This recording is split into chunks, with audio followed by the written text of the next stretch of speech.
All right, I'm starting the audio, the video. There we go.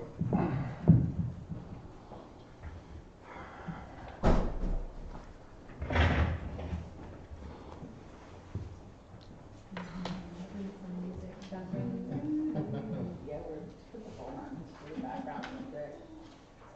Awkward silence. 9 more seconds. 8.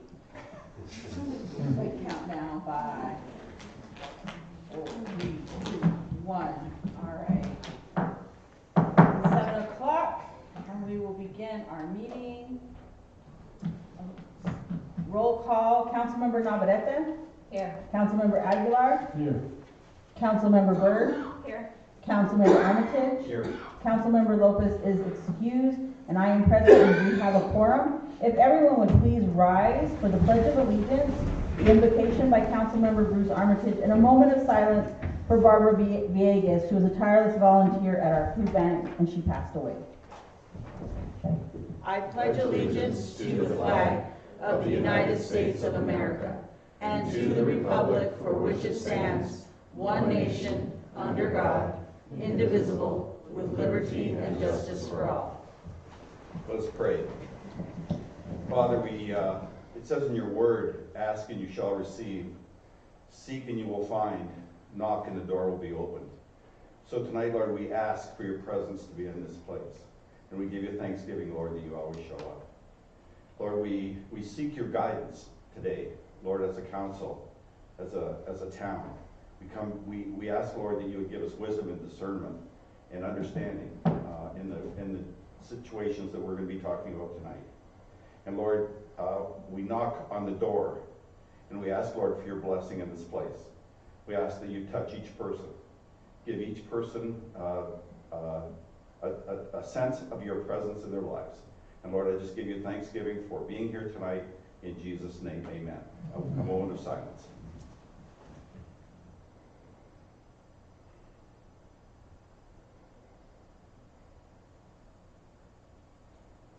Thank you. Well, Happy New Year, everyone, and welcome to our first council meeting of 2023.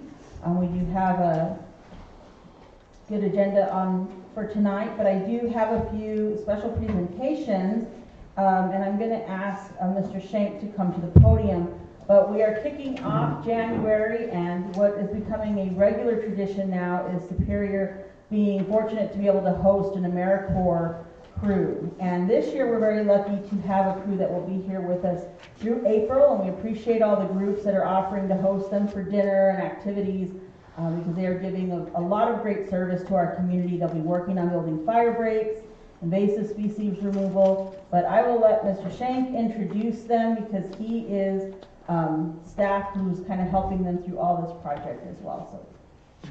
Good evening. So this crew is here. The primary project is to build fire break around the town. We all have not forgotten about the Telegraph fire and the other ones. So this is a project that our town manager put together, and we could not afford the labor for it. We've had positive experience with AmeriCorps and Triple C in the past, and we were lucky enough to get a third team. They're also going to do 2 weeks working with the Boyce Thompson Arboretum. And as is normal, they do volunteer work outside their primary projects, and so they'll probably be doing things with the Chamber of Rebuild Superior and the food bank.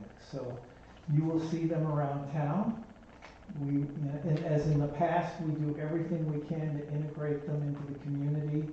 And as the mayor said, different groups will do meals with them or prepare stuff for them. So Anna, why don't you come up and introduce everybody? Anna's the team leader.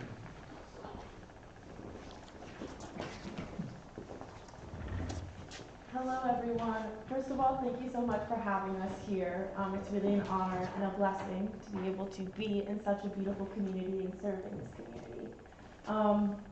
We've only been here about a week now, but in this time we've just been working on getting our chainsaw skills up and making sure we're all ready to start building this fire break line. Just thank you so much for having us. We are 8 members.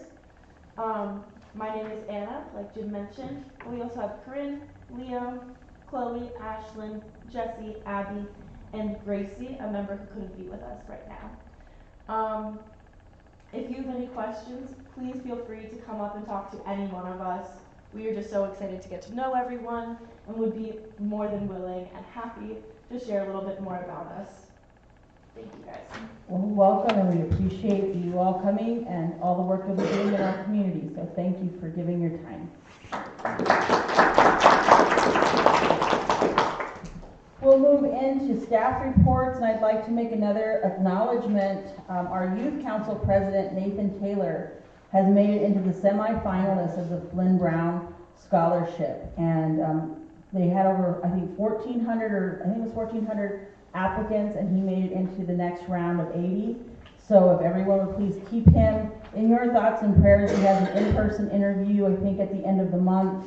I think the scholarship's worth about $130,000, and that's full rides to one of our state universities, a study abroad program, and he's definitely earned this accomplishment, and we should all be very proud because he's also a tireless community volunteer. So we're very proud of Nathan. We'll probably have him come to a council meeting soon. I didn't want to get him too nervous. He's very busy right now. We welcomed our AmeriCorps. Supervisor Surdy, Pinal County Supervisor, he's going to be having an open house here at our town hall on February 2nd, 2023 from 10 a.m. to 2 p.m. Just so everybody knows, if you'd like to come and meet with Supervisor Surdy. One of the fun things that Councilmember Armitage and Councilmember Navarrete and I got to do along with our Enterprise Center coordinator, on Friday we went to a company called Aerial Engagement, who's interested in starting a flight school for young people. We're really, really excited about this and hope that this can come to fruition, but this would be a nice program out of our Enterprise Center, but also future jobs in the community and some additional attractions to our airport.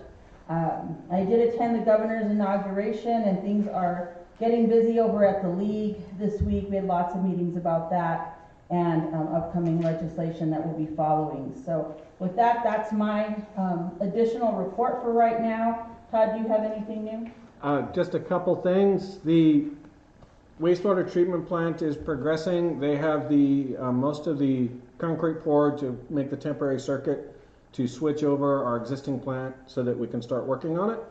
And the XXX has been pushed back in the order, and the high school has been pushed up for asbestos remediation. So that should start this winter. The council should next month be approving the contract, or the grant contract, to get all the funding to do all that remediation for free. It's about a $100,000 project. And that's all I have for right now. Yeah, it's been very busy getting back to work after the holidays. We're going to move on to the consent agenda, and council, I'm going to recuse myself from agenda item 2, only because this particular grant agreement, it is in partnership with the Copper Corridor Economic Development Coalition, and my company contracts with them. So, but I will read the full consent agenda. Approval of minutes of town council meeting on November 10th, 2022. Approval of proposal for architectural and engineering services between Carl Kilgore, AIA, principal architect in the town of Superior, for the Superior Historic High School gym AC improvements. Approval of agreement between AmeriCorps National Civilians Community Corps NCCC National Service Program and the town of Superior, service project number 2023-02-2201. Approval of amendment to Central Arizona Government's agreement for professional planning services between CAG and the town of Superior. Approval of grant agreement between the Arizona Department of Forestry and Fire Management, DFFM, and the town of Superior. Grant agreement number HFI 22-306 for state forestry is the recipient of funds provided by the state of Arizona for the purpose of hazardous vegetation mitigation projects within the state of Arizona. The objective of this funding is to assist communities which have been identified as having wildfire hazard potential with fire prevention, critical infrastructure protection, and forest and watershed restoration. Approval of Town of Superior alcohol beverage permit for Felicity Thomas for a birthday party at the Magna Club on Saturday, January 6, 2023 from 2 p.m. to 12 a.m. Approval of Town of Superior alcohol beverage permit for Gloria Garcia for a memorial luncheon at the Magma Club on Saturday, February 4th, 2023 from 9 a.m. to 7 p.m. Approval of the Town of Superior alcohol permit for Maggie Adams for a wedding at the Magma Club on Saturday, April 8th, 2023 from 3 p.m. to 11 p.m. Approval of the Town of Superior alcohol beverage permit for the Superior Chamber of Commerce for the annual Home Tour Antique Show located at the Magma Club on Saturday and Sunday, January 28th and 29th from 9 a.m. to 6 p.m. Approval of Town of Superior alcohol beverage permit for Alicia Cruz for a baby shower located at the Magma Club on Saturday, February 25th, 2023 from 8 a.m. to 10 p.m. Approval of Town of Superior alcohol beverage permit for Richard Cartier, Chamber of Commerce for Apache Leap Mining Festival located at Vestige Park on Friday, March 10th, 2023 from 2 p.m. to 1 a.m., Saturday, March 11th from 8 a.m. to 1 a.m., and Saturday, March 12th from 8 a.m. to 7 p.m. Approval of Arizona Department of Liquor License and Control for special event license application for Richard Cartier, Superior Chamber of Commerce located at Vestige Park, Main and Neary, Superior, Arizona on Friday, March 10th from 2 p.m. Wait a minute, that's a repeat.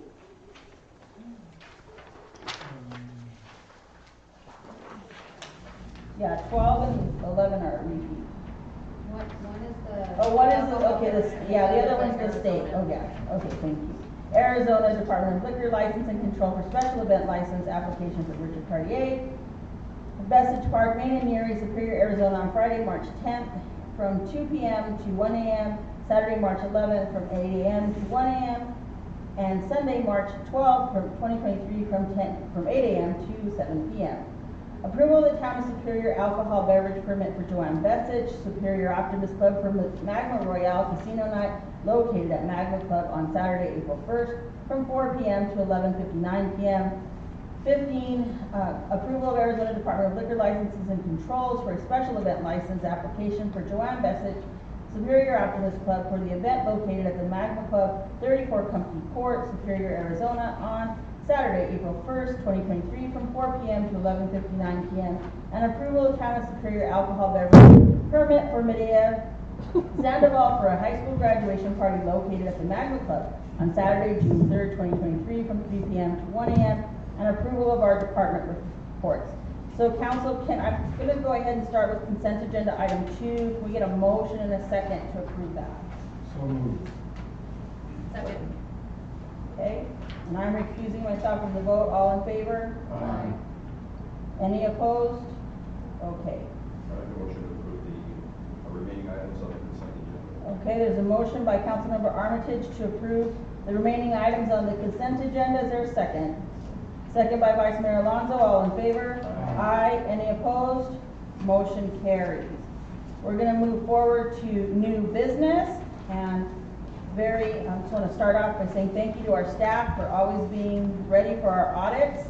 A discussion, possible approval, presentation, acceptance of fiscal year 2021-2022 audit by Hinton and Burdick. Staff recommends accepting the audit. The discussion with acceptance of this audit, all of our audits are current and ahead of deadline. Fiscal impact audit has already been approved and budgeted. I'm going to turn the floor over to staff to conduct the audit presentation.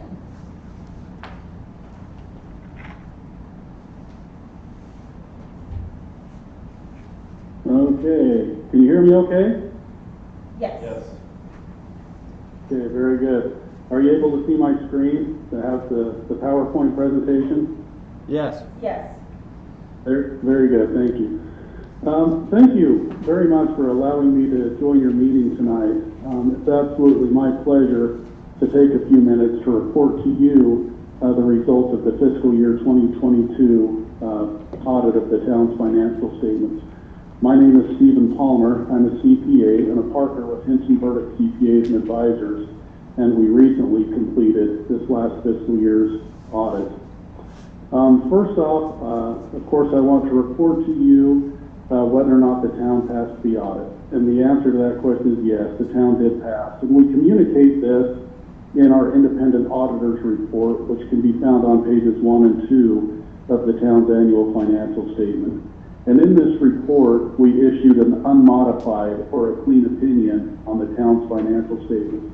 That means that in our opinion, after examining the underlying information, it is our opinion that the financial statements do present fairly the town's financial position and the results of its operations for the year ended June 30, 2022. We issue a secondary report over the town's internal control over financial reporting and on the town's compliance with applicable laws. I'm pleased to report that the town did not have any material weaknesses or significant deficiencies, and that's quite an accomplishment. I wish to commend the town's staff on this accomplishment. There was one issue of non-compliance, which we noted, that related to HERF funds, Highway User Revenue Funds. And we'll talk about that a little bit later in the presentation, but it's something that the town has been working to correct for several years, and the town is making significant progress in correcting this instance of non-compliance. And once again, we issue a report specifically to the state of Arizona on legal compliance, and again, the one finding we had related to HERF revenues. Let's take a brief look at the town's financial statements from a very high level. If we look at the town's net position or its equity, so if we were to take all the town's assets, subtract the liabilities, that residual amount being the equity of the town was $7.8 million at the close of the fiscal year, and net position increased by $1.5 million for the fiscal year ended June 30, 2022. The total net position of the business type activity, so this would be the utility fund and ambulance, was a deficit of $49,000 at the end of the fiscal year, and the net position increased by $29,000. Over time, increases or decreases to these net position numbers are an excellent indicator as to whether or not the financial health of the town is improving or deteriorating. Let's take a brief look at the Highway and Street Fund. The Highway and Street Fund has a large balance in the due from other funds account. The balance in this account was just under $1 million at June 30, 2022. This means that over the years, other funds have essentially borrowed money from the Highway and Street Fund, and these funds need to be repaid. On the bright side, the amount due from other funds decreased by $232,000 from the balance reported last fiscal year. So this graph represents the financial trends in the Highway and Street Fund. The top two lines represent the fund's assets and its equity. As you can see, they're largely on top of one another. And the bottom line is the total liabilities of the fund. You can see that assets and fund balance have decreased a little bit over the years, and that's not to be unexpected in the Highway and Street Fund, as resources are accumulated over the years and then they're spent on street projects. So it's behaving just as we would expect it to. If the town has accumulated these resources, now the town is utilizing those resources for needed street improvements. And here's the revenue and expenses that we see in the HERF Fund. The top line being the expenses, the middle line being the revenues, and the bottom line being other financial sources. That would be if monies are transferred into the fund, for example. You can see that expenses have outpaced revenues for the past 5 years, but again, that's not unexpected. It's the funds were there to be spent on streets, and the town has utilized those funds for streets. Here's the general fund balance sheet. The top line, or the red line, represents liabilities. The blue line is assets, and the green line represents the fund balance for the general fund. You can see some significant improvements to the general fund over the past 5 years. In 2018, 2019, and 2020, liabilities exceeded assets. However, in fiscal year 21, that flipped, and now assets and liabilities are largely mirror one another. It did take a small dip in 2022, but overall, we can see that there's a positive trend happening in the town's general fund. And here's the revenues and expenses in the general fund. the red line being expenses and the blue line being revenue. You can see that expenses jumped in 2022. That had to do with the purchase of the building, the old high school. And you can see the green line, the other financing sources, it increased significantly as well. That's a result of funds being transferred from the grants fund into the general fund to cover that purchase. Excuse me. Here's the utility fund, the top line being the assets and the bottom line being the liabilities. You can see a very positive trend here in the utility fund, where assets are increasing at a significant, there's a good gap between the assets and the liabilities. It's a very strong, very positive trend. And here's the utility fund revenues and expenses. You can see that back in 2018 and 2019, expenses exceeded revenues in this fund. However, that reversed in 2020. For the past 3 years, operating revenues have been in excess of operating expenses. A very positive trend. And here's the ambulance fund. The ambulance fund continues to struggle with liabilities exceeding assets, and that continued to be the case in fiscal year 2022. And here's the revenue and expense trend for the ambulance fund, where expenses continue to exceed revenues. That's what I wanted to present to you from a high level, give you a basic view of the town's financial statements, where you've been and where it appears you're going, and also to report to you on the results of this audit. I want to thank your staff for all the help they provide to us as we complete the audit. We're there for roughly a week, and we ask for a lot of information and ask a lot of questions. And they're always so graceful, and they're very good to answer our requests, and they're just so helpful, and we appreciate that. And with that, I'll be happy to take any questions you may have, and if any questions come up in the future, here's my contact information as well. So, questions? Council, any questions for Mr. Palmer? I'm sorry, I didn't quite catch that. Oh, I was just asking council if they had any questions for you. And I don't think anybody does. We just want to thank you again for all of the hard work that you do. And we're very proud to thank our staff for ensuring that we have clean audits. They are very, very diligent at following all the rules and making sure every receipt is turned in and that everyone is following all these grant rules and whatnot. So we're very proud of you, staff, because this is, we came from a very dark place in our audits when we got started here. So thank you all, and thank you, Mr. Palmer. Yes. Any other comments from council? Thank you. All right. Well, do we have a motion to approve the presentation and acceptance of the fiscal year 2021-2022 audit by Hinton and Burdick? There's a motion by Councilmember Byrd. Do we have a second? Second by Councilmember Armitage. All in favor? Aye. Any opposed? Motion carries. Thank you so much. Thank you, Mr. Palmer. That was obvious. That was perfect timing there, Councilmember Aguilar. He's our sound check. He's our background TikTok video guy. I don't know how to work phones. See? I'm hoping it's off now. Okay.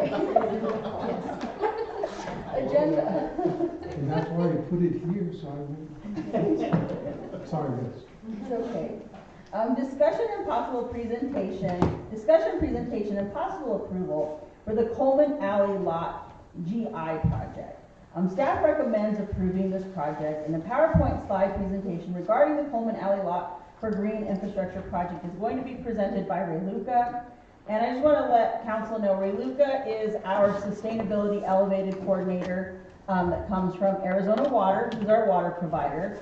She and Ashley Hullinger, who is our water mediator from the U of A and all of our water discussions about like the Queen Creek watershed and our environmental sustainability and our Works with Resolution, they were accepted into the Water Now Leadership Program. Yeah, it's a very long title. Water Now Alliance and River Network. Yes, yes. And so it's a very unique opportunity that these two young leaders were able to go through, and part of that is they got a $12,000 grant to work on a water sustainability project in the community as part of their leadership program. So we're very proud that Superior was accepted into the program, that these two colleagues of ours were able to participate. And I'm going to turn it over to Ray Luca because they've been working very hard on what this project can look like and what it means for the towns. Yeah, absolutely. While the presentation is getting queued up, so just to piggyback off of what Mayor Mila just went over, so the program that we had applied for representing the town of Superior is called the Trust Building Initiative, and it's intended for utilities to apply with the objective of trying to build trust between the utility, if it's a private utility the way that we are, and the town or the city that they're serving water to. We were very unique when we were part of the second cohort, and our situation was a little bit unique because we already have the Sustainability Elevated Water Conservation Program that we've launched for the town of Superior, and that's given us so many opportunities to work within the community and already start building that trust. So we kind of stood out because other utilities didn't have a resource like that they were already a part of. And there are a few steps in a different direction. And so Ashley and I are really trying to work and see, okay, additionally, on top of what we're already doing, what's something that can really benefit the community, not just doing what we're already doing, but moving in a completely new direction, doing something that we aren't yet doing for the community. And so I'm just gonna go while the presentation's coming up. So we applied, we got in, as Mayor Mila said, we were able to get $12,000, and through a memorandum of understanding, the town was able to receive those funds to work towards the project that we had selected. We determined that a green infrastructure project would be really great to use those funds for. Green infrastructure projects is essentially when you're utilizing land spaces within a community for responsible water management. So the green infrastructure project we thought would be good is doing passive rainwater harvesting to kind of help with the flooding problem that happens down Main Street when you guys get big rain events. I came to an event not last year but the year before, and it was pouring rain, and there was like 2 or 3 inches rushing down Main Street, and people couldn't cross the street. And so that's kind of the problem. We're trying to tackle just a part of that problem. So what we decided to do is do the green infrastructure project. We put together a technical advisory committee to kind of help us, give us advice on what direction to go in and a site to pick and stuff like that. Awesome, there we go. So you can go to the next slide, Todd. So just background and funding, basically everything that I've just gone over is on this slide. Through advice in the technical advisory committee, we determined that the Coleman lot would be a great opportunity to do this Green Infrastructure Project at. You can go to the next slide. So here's where the site is located. It's next to the Bruzy Vineyard tasting room. We again want to help with the flooding conditions along Coleman Alley because our advisory committee said that water rushes down the little streets, collects on Main Street, and then rushes down. So we wanted to pick something that was kind of upstream of Main that would kind of help manage the water flooding there. And then we also, since we're already trying to do that work, wanted to piggyback off of that and create a demonstration garden for the community. So really create an asset for the community. And a demonstration garden is essentially what the Boyce Thompson Arboretum is doing. It's a space where desert landscaping is really showcased at a beautiful example. And there's signage where people can walk around, see what the different plants are, and see examples of how desert landscaping can be beautiful, and give them ideas of how to incorporate that in their own spaces and their landscaping. Next slide, please. So this is what the Coleman lot currently looks like. It's vacant, it's visible from Main Street, so when we were thinking about the demonstration garden and events that happen on Main Street, we're also thinking, you know, what if we could put some sitting spaces and areas for people to just really relax and enjoy during events or, you know, on a day-to-day basis. We wanted to transform this vacant lot into something that's a public amenity, and then do different things to try and collect stormwater there. We can go to the next slide. So I've been talking theoretical. These are some conceptuals to give you an idea of what the space could look like. So we want to use different elements of landscape architecture to slow the rainwater down as it's going down Coleman Alley. So doing some grading along there so the water will flow in areas that we want it to. Putting different plants and different trees, benches, like I've already mentioned. So this is again just conceptual, but just to give you guys an idea of what the space could look like. And then going to the next slide. These are the proposed next steps. We want to make sure that if we get approval to work on this space, that we want to do everything the right way. So we want to hire a landscape architect to do the site design, all working within the budget, of course, conduct a soil infiltration test, which is essentially just making sure that if we collect water there, it will actually go down and not become a public hazard of standing water. Work with the Boyce Thompson Arboretum and other vendors to purchase materials. Consult with Arizona Water Company to do supplemental irrigation, just to make sure that the plants there do survive. And then do the signage that I mentioned so people can get examples or get inspired by the area. Try to get extra funding to zhuzh it up a little bit more if we can. And then really bring in local groups and volunteers when we actually start doing the planting so that we can also teach people about how to plant desert plants and how to do proper irrigation, and also teach people as we're doing this process. This whole process, we also plan on educating the public on it through the Sustainability Elevated Facebook page and the landing page that we have. So I'm envisioning having signage up so that way if someone's walking by and see that the area is under construction, they can go online to the website, learn all about this, get information on what's coming up and how they can get involved, and what to expect from the area. And that is the end of my presentation. I don't know how much time I had, but I hope I stayed within it. That was perfect. Thank Awesome. you. Thank you, Raluca. Council, do you have any questions about this project? It's kind of fun and interesting, and they went through a whole process of looking at a lot of different projects and different areas, and they worked closely with the town manager. And then there's the subgroup of the subgroups, from all the water things. I can't even keep track of how many subgroups of water groups we have now. But any questions for Raluca? I have a couple questions.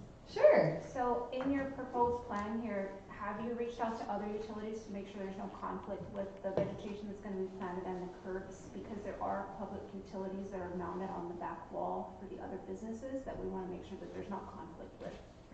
Oh yeah, so we would plan on getting the area blue state, yes. This is James, he's the assistant division manager of the area, and so yeah, the first step we would do before we even do the infiltration test is get a blue stake to make sure we're not hitting any other utilities or. So my bigger concern is the overhead aerial lines for okay. ACAS primary vegetation that you're going to plant under them, possibly in that easement, and then the customer service entrances that are mounted on the back wall. So just to make sure that we're not in conflict with anything of that. Okay. So that would be APS. Yeah. Yeah. We haven't gotten to that point yet. But I think that that's something that we're going to think about and make sure that we're being considerate of when we bring the landscape architect in to really get an idea of the site. I don't know if you want to say anything to that, James. Just that, when the landscape architect gets involved, that's all the things that they would be looking at to make sure that they plant appropriate vegetation to not interfere with any of the other utilities. Okay. Us being one of them, we're kind of sensitive to that. And the working group did discuss that extensively. Everybody's aware of the utility issue, and it's going to be one of the primary planning considerations. So. Okay. I'm going to let council ask any last questions before we open it up. I'll decide if we're opening it up to the public. Questions? Any further questions from the council? Yes, I have a question. Sure. So we do have, and this may be more a question for our staff, is initially we have the $12,000, correct? Is there any ideas ballpark what this may cost? I do not know. That the architect will have to do an engineering estimate of it. The $12,000 could get us a significant way on. If we're using the conceptual had gabion baskets, which are very inexpensive to put in. We can use town staff and AZ Water staff to do some of the basic digging and some of the basic sculpting of the site. So out of pocket should be fairly limited, but I don't know what that's going to be. This is approval of the concept of doing it at that park, and then we will have to do our due diligence to make sure it's done right. And then, say we do vote to move forward with this project, what type of timeline do you think there would be? The grant has a fairly narrow timeline, doesn't it?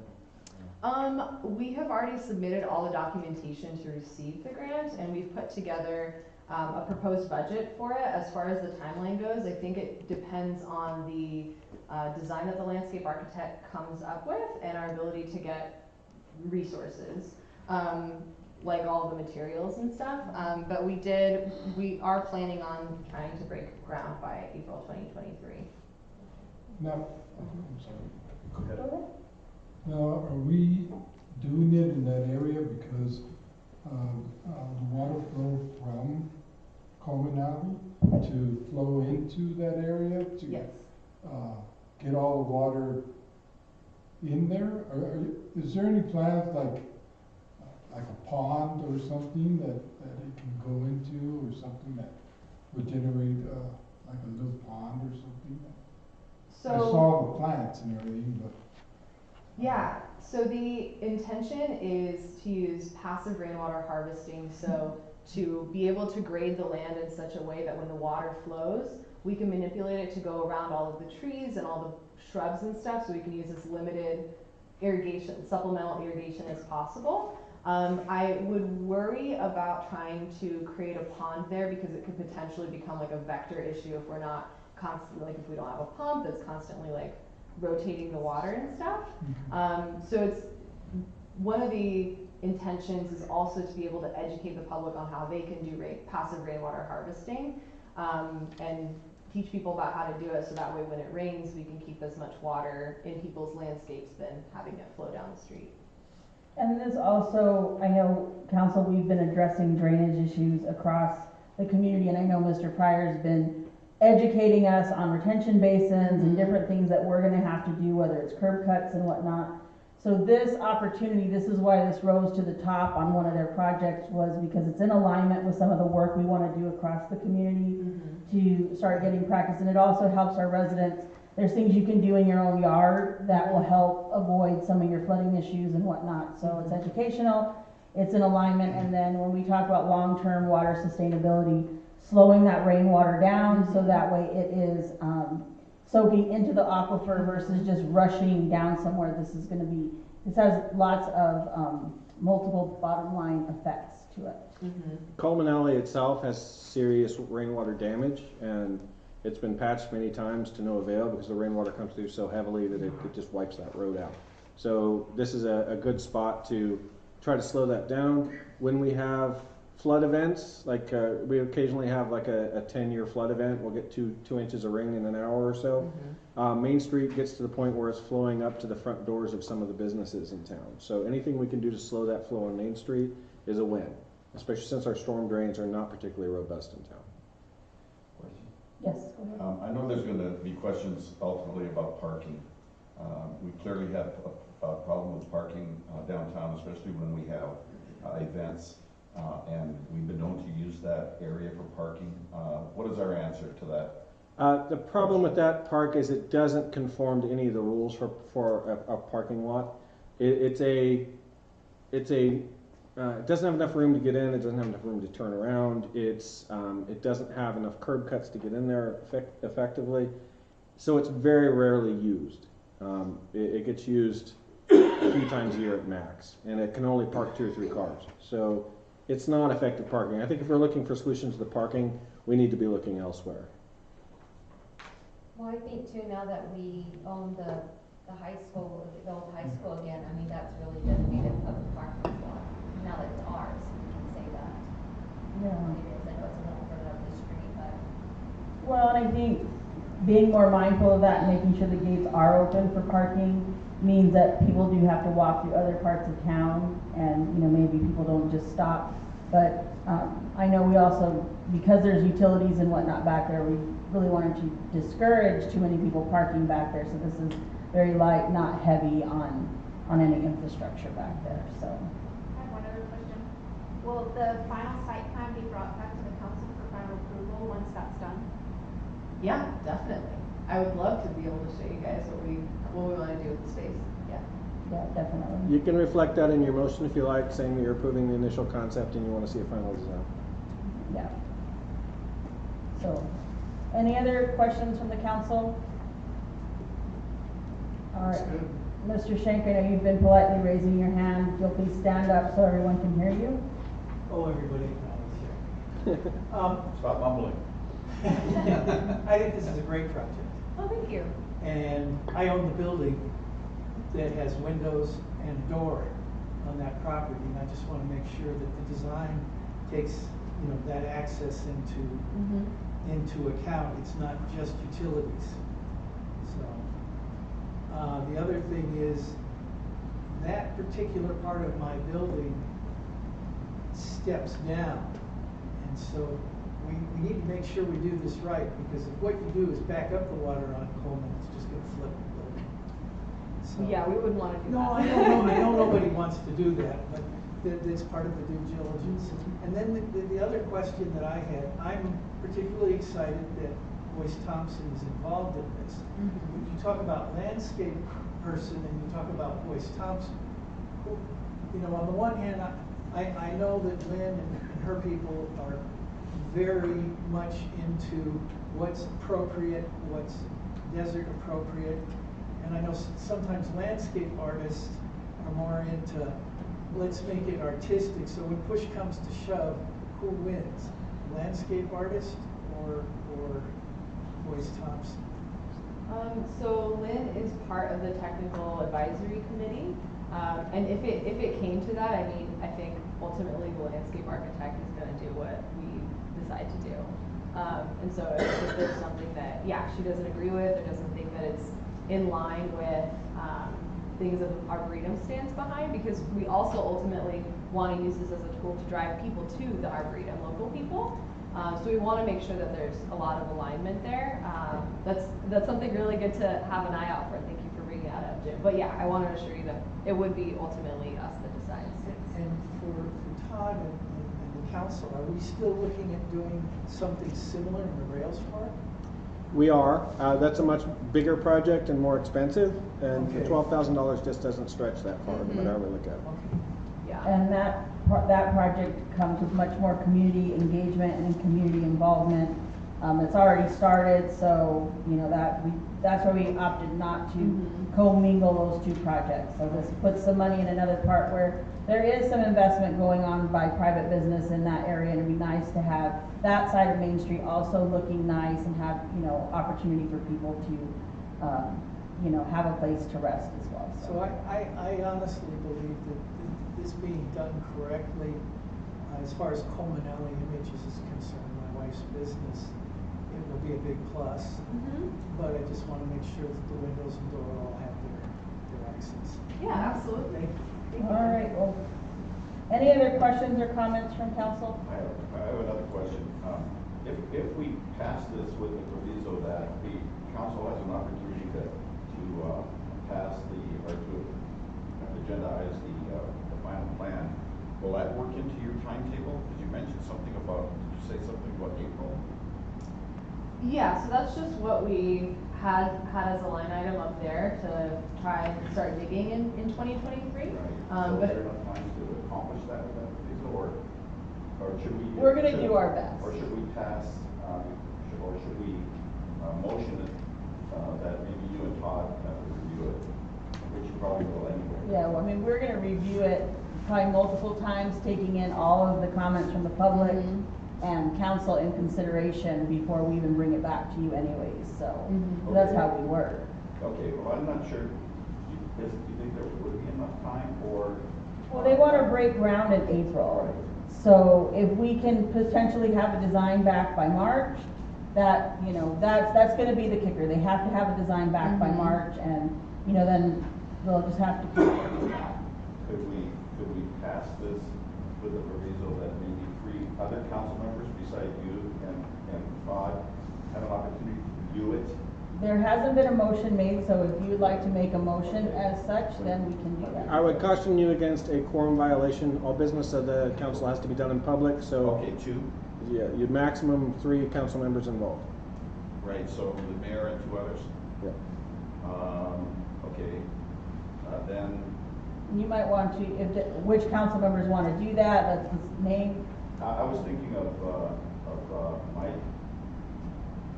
And you want to, because I know that you have concerns there on the utilities and stuff, so can I make a motion? Yes. I'd like to make a motion to approve agenda item B with the proviso that Councilmember Alonso and Councilmember Byrd, it's way too difficult, Vice Mayor Alonso and Councilmember Byrd. have an opportunity to review the final plan along with the mayor and the town manager. Okay, there's a motion on the floor by Councilmember Armitage. Do we have a second? There's a second by Councilmember Byrd. All in favor? Aye. Any opposed? Motion carries. We're very excited to move this project forward, so thank you. Good job, Rebecca. All right, we have one more business item, discussion approval of the independent contractor services agreement between Nick Cruz Extreme Property Solutions LLC and the town of Superior, and this is the call for action number 3. Council, you have had the contract in your packet. Staff recommends approving this contractor services agreement, and there is an attached brief list of services. This contractor is actually helping the AmeriCorps crew with the invasive species removal and fire break management, because they actually have the licensing to do spraying and all that kind of good stuff. So, any questions? Yes, I have a question. How often are we expecting to use them? Is it backup or?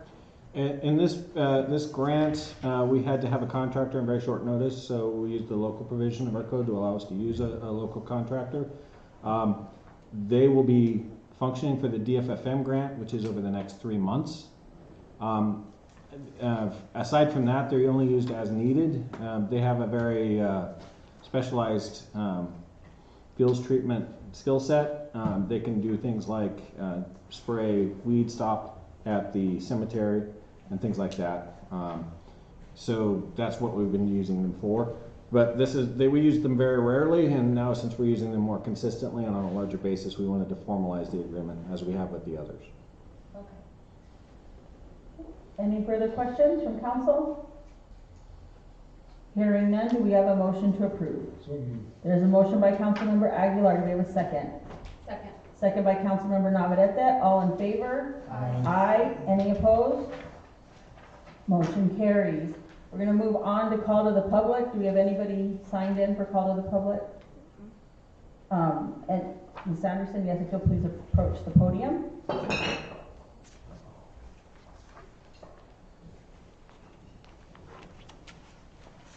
I just want to take a minute to thank you, Mayor, and the entire council, and Todd, and the whole staff. I've been here 20 years, and I've never seen the community operate the way it does now. It was a hellhole 20 years ago. There were 3 or 4 places open on Main Street in Magna, and now we're a thriving community that people are excited to come to. Houses are getting fixed up. It's wonderful, and thank you all very, very much. Thank you, Ms. Anderson. Thank you. We did have a special guest in the audience, Ms. Andrea Robles, and I know you had an agenda item was on consent. I don't know if you want to say anything, but I do want to recognize that the executive director of CAG was with us tonight. Thank you. Just want to thank you and the council for the opportunity to create this partnership with the town. Angela Gatto will be the project manager from CAG on that project, so you'll be seeing her in town quite a bit. Thank you. Well, we're looking forward to it. Thank you so much. We don't have anything on executive session. Is there anybody else for call to the public? All right, hearing none, we will move on to summary of current events. I will start with Councilmember Byrd. I just want to say Happy New Year to everybody and hope everybody's holidays were good. We had some good turnouts for some of our events this last month, and looking forward to getting to work this year and getting down to business. Councilmember Armitage. Special thanks to our staff for the fantastic audit report that we got again this year. You guys are totally need to be appreciated for that, so thank you very much. And also also thanks to Gilbert Aguilar for that lesson on how to turn a phone off. And that's all I have. Councilmember Navarrete. Yes, Happy New Year to everyone and welcome to the AmeriCorps. Look forward to seeing you all around town.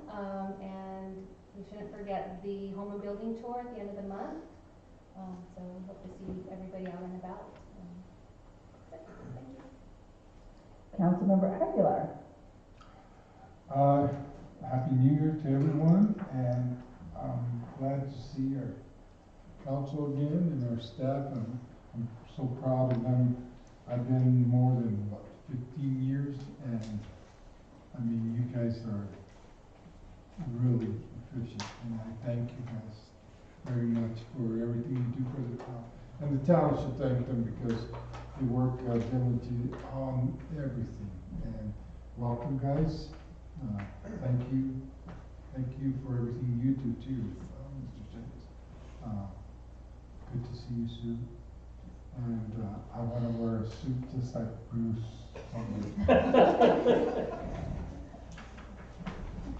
Vice Mayor Alonso. Just echo what everyone else said. Happy New Year, AmeriCorps. Welcome. Look forward to seeing the great work you guys are going to do in the community.